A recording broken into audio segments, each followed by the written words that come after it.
Hey guys, welcome back to my channel. If you're new here, my name is Beth, and today I am doing a fragrance video. So I'm going to be talking about commodity in particular. So in the main part of this video, I'm going to be sampling and perhaps ranking the archival commodity fragrances. So they're now, I guess, commodity editions. So this is the complete discovery kit, which contains their archival fragrances. So I'll talk a little bit about kind of the history of the brand and why these are now archival. But you may remember such fragrances as Gin, Rain, Bergamot, Magnolia, Mimosa, Nectar, Bois, Wool, Leather, Vetiver, and Whiskey. So those were some of the original commodity fragrances. So what commodity is now doing is 2 times during the year, they are offering these archival fragrances on their website. So this is one of those times, and I think they also do it around kind of late November, Black Friday period as well. So if you've been missing any of these fragrances, now would definitely be the time to check them out. I think they launched online last week, which was National Fragrance Week. I meant to get this video up last week, but it didn't quite happen. So they launched online last week, and they will be online through April 8th. So you have a little bit of time to kind of peruse the website, and they also have these kind of discovery kits where you can sample a lot of them. If you do happen to be in the New York area, they have a flagship store in New York now where I think all of these fragrances are available year-round. So you can file that away for future reference if you do find yourself in New York and you want to check out any of these kind of archival fragrances. And the store itself looks really cool and interesting as well. So just to give you a little bit of a history of the brand and let you know kind of why we ended up where we are. Commodity was originally founded via Kickstarter in 2013, but it was kind of out of business or sold in the late 2010s, I guess you could say. So it was refounded in 2019, and when they refounded, they brought out what they call scent spaces. So they have like the same fragrance, but in different intensity levels. So they also have different samplers of their different scent spaces. So this is an expressive sampler. Some of the samplers I have might have been replaced by newer versions because they've brought out newer fragrances. But this one had those fragrances right there. And the nice thing about this was you could tear these apart and use them to actually sample the fragrance. But yeah, those are all the expressive scents in this little kit here. They also had the personal space. So personal was the kind of skin scents that would be very close to your skin. Expressive is kind of the middle of the road intensity levels, I guess you could say. And I think those match most closely to what was in the kind of archival collection. And then they also have bold. So this is like the personal scent space. This one has book minus, gold minus, velvet minus, moss minus, paper minus, and milk minus. Like I said, I think some of these have been replaced. And then I did actually pick up like the full exploration kit. So they had like the personal, expressive, and bold, I think is what that's supposed to mean. The bold fragrances project more, so you kind of have more sillage and throw to your scent. So like I mentioned, they were refounded in 2019. Their, I don't know, current CEO or the man who bought Commodity in 2019, his name is Viken Arslanian, I think I'm saying that correctly. It's Armenian. And I'll mention that a lot of the information I'm getting, it comes from a podcast called The Perfume Room, which is hosted by a woman called Emma Vernon. So there's a couple of podcast episodes that she's done with Viken.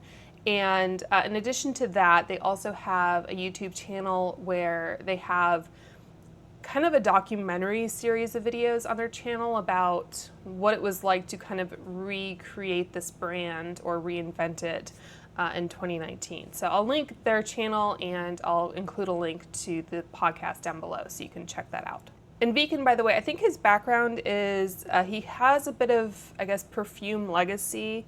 I think his father might have been a chemist, but Viken himself was, I think, the head of Euro Perfumes, which was the leading importer of niche perfumes into the US.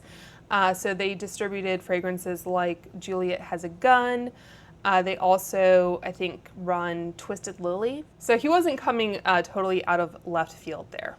In one of the videos I mentioned on their YouTube channel, they did go through some of their original scents and decide what they were going to keep and what they were going to get rid of. And there was a really interesting discussion about the scent Orris, which is one of the 12 that I will talk about in my samplings, because I guess Emma, the podcaster, was a big fan of Orris and Viken was not, but Orris has made a return. So I mentioned last week was Fragrance Week, and I think specifically Friday was like National Fragrance Day. I think they had an event at their flagship store in New York that was called like the Lover, the Hater, and the Maker. So someone who really loves the scent talking about it, someone who really hates the scent talking about it, and also the actual perfumer. So their kind of inspiration and thought process. And I thought it was also really interesting. So Viken said he didn't like Orris. They also discontinued some single word fragrances like Bergamot and Vetiver because they didn't have any kind of emotion associated with that word. Like a lot of their archival scents, as we'll talk about, scents like book, leather, rain, you kind of have a little bit more emotion evoked from those fragrances. So I think that's it as far as kind of the overall history and trajectory of the brand. So let's get into this Discovery set. So I think the full price of this Discovery set is $38. You do get a credit for the amount you paid, redeemable for your next 100 ml full-size fragrance purchase, which is pretty great. And I purchased this last fall, so I think it now looks a little bit different. I did message them on Instagram because you see mine only has 2 white samples and the rest of them are black. And I think they just repackaged them. I don't think there's any difference in the scent, so they just wanted to change the look of them. And when you do purchase that, I think you also get a standalone sample of Orris, which is what I have here. I was able to, I think, just purchase this by itself. And then 100 ml of the, I think, archival sprays retails for $150. So you would get it for $120-ish if you purchased the Discovery set first. One thing I think is also really cool, though, is that these archival fragrances, they do come with an empty travel spray that you can fill yourself from the full-size bottle. So you have a little bit more flexibility and value there.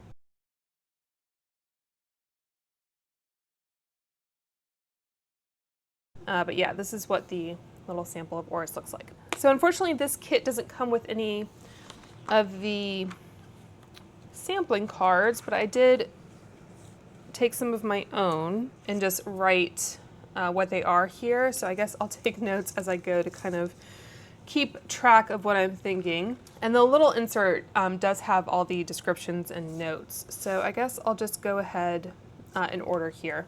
So the first one here is gin. So it says, inspired by a lavish night out with endless possibilities ahead. This fresh and woody blend of juniper berry, lime, and ginger leaf is distilled with utter finesse. All right, so, and these are 2 ml samples.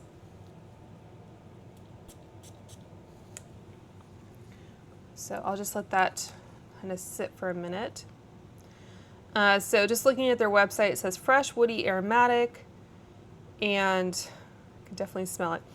The piney, aromatic, and invigorating smell of gin. So first you get juniper berry and lime, and then you get ginger, and then finally you get patchouli, smoky oak, and musk. So I like this one. This one to me reads very masculine. Like I wouldn't mind my husband wearing it. I'm just gonna make a note. And a lot of their fragrances are supposed to be unisex. So whether something is marketed as a men's fragrance or women's fragrance, I mean, wear what you want, obviously. But for me personally, I tend to gravitate a little bit more towards feminine fragrance, usually something floral, a little bit fruity or citrus.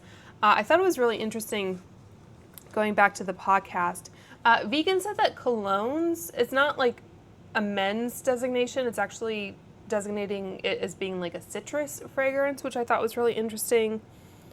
And he also said that for him, a rose scent isn't really a floral. It was something kind of onto itself, which again, I thought was really interesting because I love rose fragrances. It's kind of my favorite category, if you will.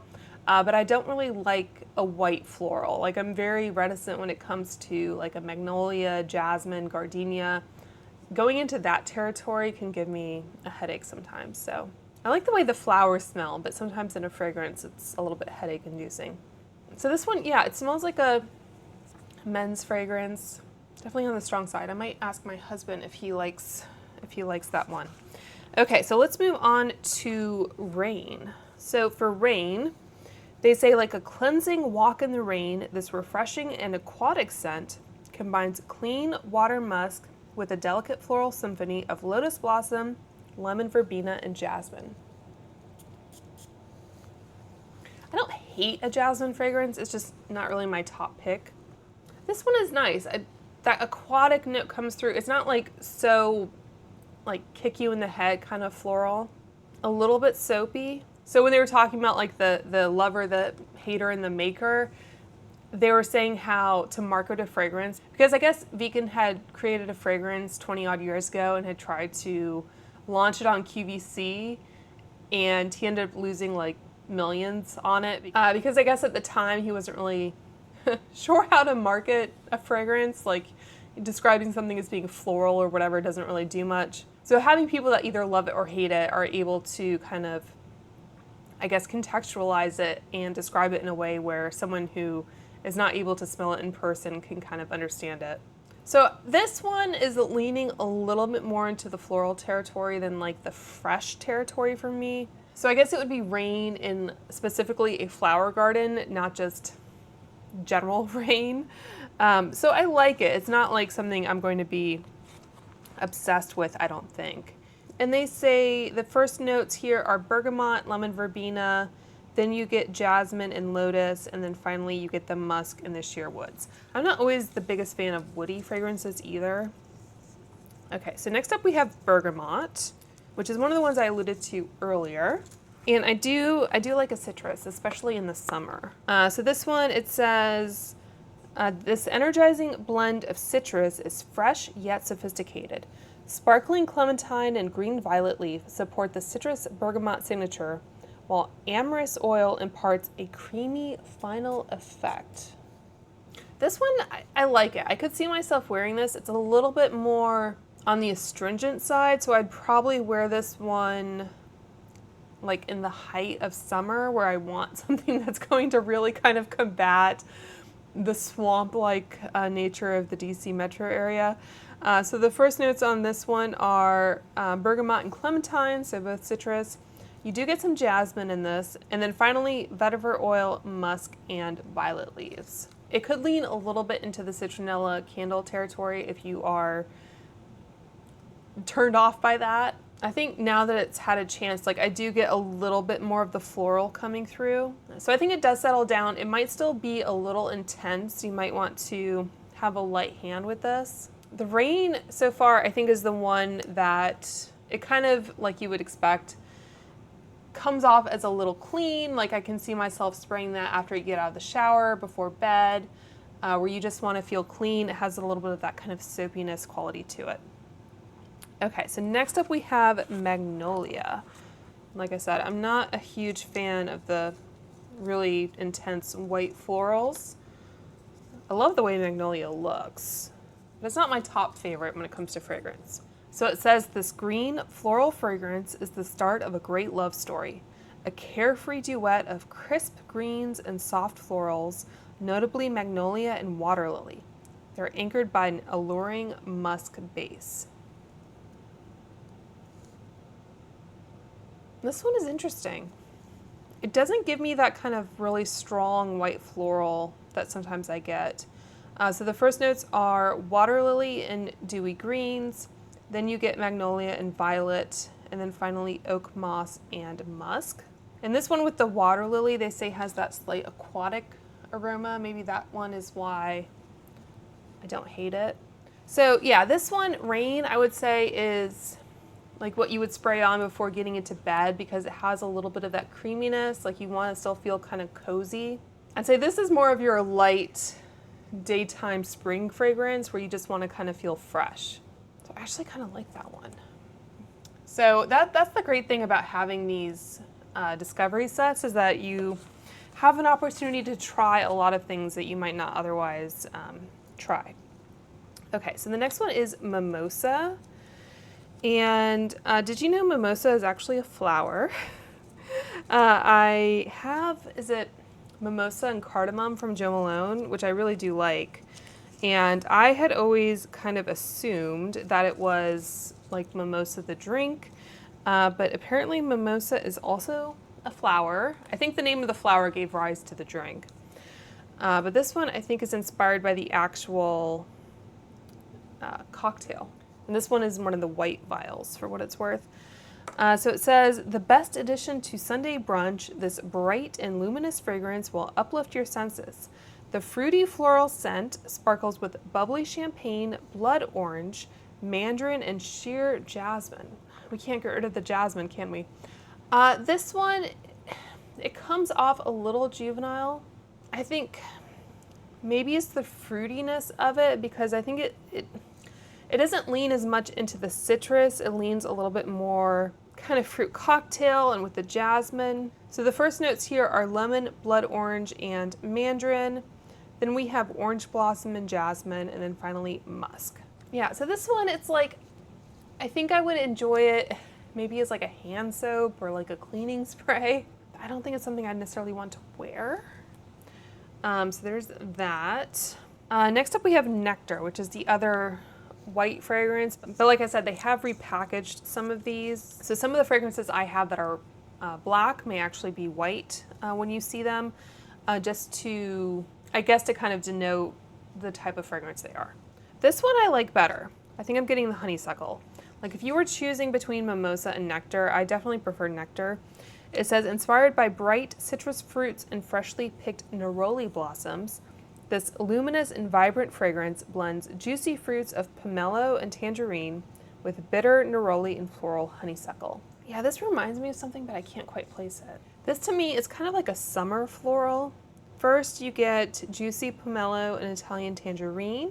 Then you get neroli and honeysuckle, and finally orange blossom and vetiver. This is one of the most, I think, authentic floral notes. Like if you were on a back patio and you had, when I was growing up, we had, I think, jasmine, like blooming jasmine that was climbing up like a pergola type thing. But this one, to me, it smells the most like you just kind of stuck your head into a blossom, or if you're out on like a patio, it's night, you're dining al fresco, there's string lights, and you have that kind of in the air. Nectar is a lot more interesting to me. All right, so next up we have Bois, and it says, this seductive composition maintains the strength of woods while also exploring their softer side with its modern blend of warm Bois de cedar, Australian sandalwood, and spicy pink peppers. So I do like a pink pepper note and sandalwood. Not always a huge fan of cedar. This one is nice. I think that the cedar doesn't overpower it, which is always my fear because I don't really want to smell like a hamster cage. First notes are pink pepper, then you get orchid, which is interesting because I do really like the Tom Ford, is it violet orchid and black orchid? Also some jasmine, and then finally cedarwood, sandalwood, and vanilla. I like this one. I think this one might be more of a candle scent for me rather than a fragrance scent. Definitely more of a nighttime fragrance, but if I were going for something to wear at night, I think I'd want probably the orchid to come out more, because with the base note, I guess, being the most prominent, that is just more of kind of a, I don't know, foundational scent that I would associate more with a candle home fragrance than like a personal fragrance. Alrighty, so let's move on to wool. So this one, it says, this warm, woody fragrance captures the pure indulgence of a perfectly cozy sweater. Like cashmere, it caresses the skin with notes of rich amber, earthy vetiver, and sweet bourbon vanilla. So this is one that I was gonna say it might be more of a crowd pleaser, but the vanilla and amber don't come across as much. Let's see what the other notes are. Maybe the vetiver? Okay, so it does have grapefruit in the top. I was like, there's something more to this. Yeah, I don't think this is going to please the kind of die-hard, like vanilla gourmand lovers. This one I would also put more in the masculine territory. Sometimes you can just guess based on notes whether something is going to lean more masculine or feminine.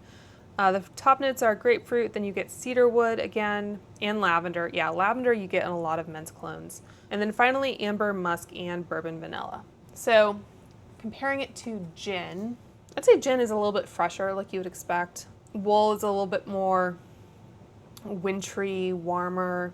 So I would definitely point you towards gin and wool if you're looking for more of a masculine fragrance. And we have a few more here that are probably going to be fairly masculine. Okay, so going on to leather. I did purchase Tom Ford's, is it oud leather for myself? So yeah, I'm not going to be totally crazy about this one. It says this rich composition evokes the supple, raw texture of new leather with an aromatic blend of balsamic labdanum, an animalic black leather accord, and a spicy, oh gosh, a Geekala accord? I'm gonna look that up because I'm sure I just butchered it. This one, it has, probably because it's leaning into that animalic note, it has a little bit of a sourness to it, which I'm not totally on board with. It is starting to fade a little bit. Like I was saying, I do like the Tom Ford leather fragrance, so I'm not opposed to wearing leather on myself. Yeah, I do like it more now that it's starting to kind of dry down, but I'm still not totally sold. So in the top we have black leather, and then we have myrrh resinoid, the Geekala wood. It has a little like copyright symbol next to it, so I'm not sure what exactly that is. And then we have styrax, cedarwood, and labdanum in the base. So interesting that this one also has myrrh. So part of my reason for, I guess, taking a look at commodity fragrances is I was planning a fragrance video in the fall winter time that I never got around to making, but I wanted to explore, you know, like the three wise men's gifts: gold, frankincense, and myrrh.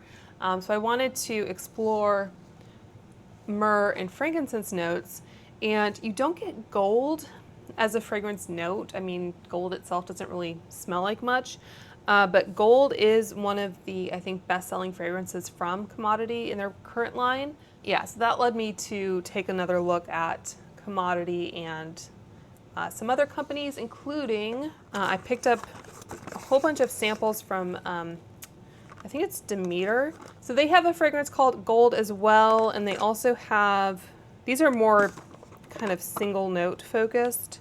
I'm pretty sure I got like a frankincense and a myrrh fragrance, but they must have found their way into another box.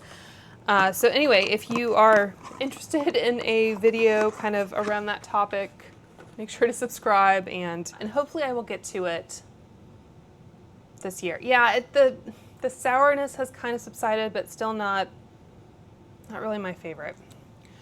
Okay, so let's move on to vetiver. Vetiver is one of those notes that you find in a lot of things as well. It says this woody floral scent embodies a divine sensuality, showcasing a symphony of juxtaposition in power and subtlety, a harmonious marriage of vintage jasmine, Haitian vetiver, and patchouli. So I do like vetiver and patchouli, kind of lukewarm on jasmine. This one, the top note on this one, it says blackberry is the first note, sweet and slightly tart. So yeah, I do get that. Again, kind of that astringent quality. Next we have Sampaquita. I don't know what that is. It's a delicate and fresh flower, apparently. Jasmine vintage oil, and then finally vetiver, patchouli, sandalwood. So yeah, that one would not be kind of my top either. I did want to mention before I forget, they do have velvet in their current lineup. So the ones that I'm sampling are just the scents that they didn't carry into their kind kind of scent spaces, their current lineup. So I think Book and Moss were part of the original lineup, and probably Gold and Paper possibly.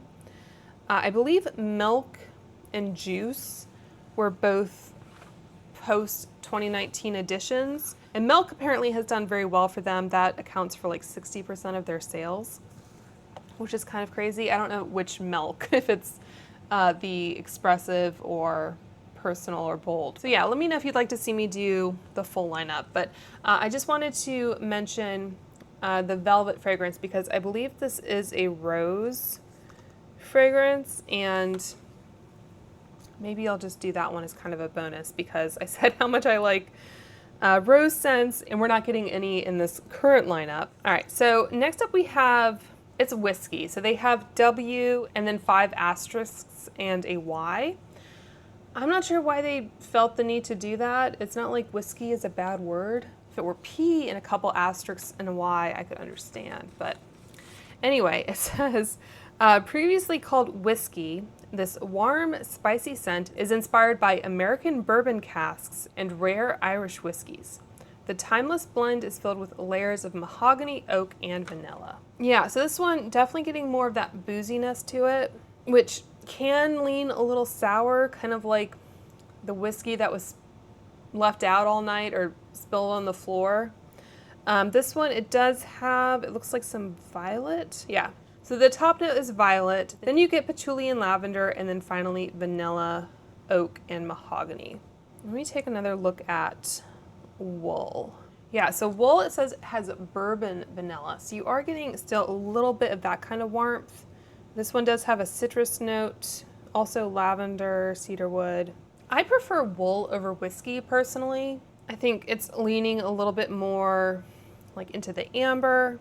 I feel like I'm getting a touch of tobacco come through on the whiskey. Maybe that's why it has a bit of that kind of sourness almost. Yeah, so I'd say I don't think they call out tobacco. But if you like a tobacco fragrance, I'd say maybe take a look at whiskey. Okay, and then the final one here from this set kind of is Orris, and it's not on this card because it was separate. All right, so I'll kind of give you the, I guess, more poetic description before I go into the notes. So this is fresh, musky, and floral. It says the soft floral fragrance offers a contrasting duality between sparkling freshness and warm sensuality. Spicy pink peppercorn and earthy patchouli are combined with the elegant tonality of Italian orris to reveal a beautiful, fresh floralcy. I do like this one. So the top notes are pink pepper and coriander seed. Then we get lily of the valley and tea blossom, which is a fresh, airy floral with herbal undertones. I have to say their website is done really well. It's very interactive. And then finally we get orris and vanilla in the base. So I understand smelling this, what Emma was saying, because Emma was a big fan of this fragrance. And she said it was very nostalgic for her. It reminded her of her grandmother and like her grandmother's lipstick when she was growing up. And I gather orris is like the root of the plant for the iris flower. So orris and iris are connected but not quite identical. What else did she say about it? She said it had kind of a little bit of that kind of chalky character to it, but it does have that kind of powdery, kind of vintage quality. Yeah, she said it reminded her of her grandma's lipstick, chalky, waxy, and a little sweet. So I like it. It does definitely put me in that headspace, and it doesn't really carry any nostalgia for me. So in that way, I'm not like totally like head over heels for it. But I can see someone who maybe is really into like vintage clothing, or personally, I'm really into the history of makeup, but I don't dress like in a vintage way. So I can see why that would appeal to people, but it's not personally kind of my top pick. I'm gonna spray Velvet Expressive because I got kind of this standalone sample of it. So a little sneak peek of their current lineup. You can also get sample kits that have all 3 kind of strength levels of one particular scent. So this one says, mysterious and elegant, this amber rose fragrance evokes the pure indulgence of a soft texture meeting bare skin. This woody ambery scent is infused with roasted almond, rose petals, and black amber. The rose isn't very pronounced in this, I would say. So I do like almond, the scent of almond. Amber I'm kind of okay with. So the top note of this one is coconut water. Then we get roasted almonds, rose petals, and then finally we have vanilla, amber, and smoky musk. The picture this brings to mind, and it doesn't sound the most flattering, it reminds me of like a very kind of traditional house, maybe even going back into the Victorian era where you have a Persian rug on the ground, and it's like someone sprayed perfume onto themselves or, you know, created a cloud of fragrance and walked through it and the remnants kind of fell into the carpet. And then you're smelling kind of the air or the carpet a few hours later after they've left. So I'm not getting that really strong hit of rose that I typically like. And I like a lot of different types of rose. I like a fresh rose. I like more of an intensely floral rose. I'm just curious, if I go to the bold version, the top notes of that one are saffron, and then we get roasted almonds, rose petals, and then finally vanilla, amber, and patchouli. So that one sounds intriguing. Go ahead and give Commodity a couple more shots here. Okay, I don't think I actually have a Velvet Bold, at least not at hand. I'll try the Velvet Personal. They do also have candles now. So if you were interested in that, it looks like they have a Velvet Expressive candle. All right, so the Velvet Personal, so the first note is clove bud, then you get roasted almonds and rose petals, and then finally you get vanilla, amber, and skin musk. I think I like it a little bit better, but it's still, to me, I think the rose is taking a back seat to the spice. So it's interesting that that one is like the personal scent, because I don't think of, I guess, a spicy scent as being super like personal to you, really. I'll have to look back through all of these different kits to see if I have a Velvet Bold somewhere. But let's go ahead and wrap up this particular video. And like I said, if you want me to revisit Commodity or other Commodity fragrances, just let me know down below. But I think my takeaway here is, if you want a masculine scent, my favorites are gin and wool. Gin if you want something a little bit fresher, wool if you want something a little bit warmer. And then for me personally, surprisingly, I like Magnolia and Nectar, I think, the best. And again, I think Magnolia is going to be a little bit like fresher, so it's a little bit more of that white floral. I think this one would be easier to wear. I think Nectar I would have to have kind of a light hand, because it's like triggering something like a scent memory, but I can also see myself getting a little bit tired of it after a while, or depending on like your activity level and how warm it is outside, it could just become a little bit too much. But again, it has that like quality of being outside and smelling blossoms. So anyway, I hope that was interesting or helpful to you guys. Let me know if you have tried any of these fragrances from Commodity before, and if you have, which ones are your favorite. And remember that if you do want to pick any of these up, you have until April 8th online.